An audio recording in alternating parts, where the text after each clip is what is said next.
fait, ce que je me rends compte, c'est qu'on voudrait que l'autre nous aime, mais en réalité, nous-mêmes, nous ne nous aimons pas. On est souvent dans cette forme de culpabilité. Culpabilité parce qu'on a fait des erreurs par le passé, culpabilité parce qu'on n'a pas pu en fait mettre les actions qu'il fallait dans le passé, et du coup, comme on n'a pas pu faire tout ça, eh bien, il y a ce sentiment de regret parce qu'on se dit souvent, mais si j'avais su, je l'aurais fait différemment, sauf qu'on ne peut pas effectivement revenir en arrière, mais ce qu'on peut faire, c'est agir dans le présent. Et dans le présent, eh bien, cette culpabilité ne va absolument pas vous servir. Cette culpabilité va encore plus vous desservir.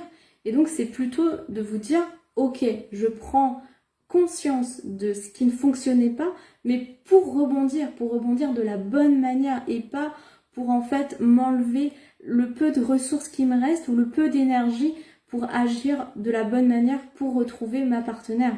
Et donc effectivement, quand je vous disais d'abord s'aimer soi-même, ça va être effectivement, est-ce qu'aujourd'hui, dans mon langage, dans mon dialogue interne, comment je m'exprime?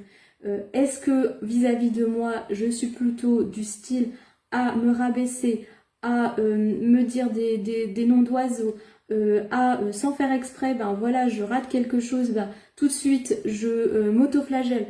Donc, voilà, c'est faire attention à la manière dont on va dialoguer avec soi-même et dont on va se respecter.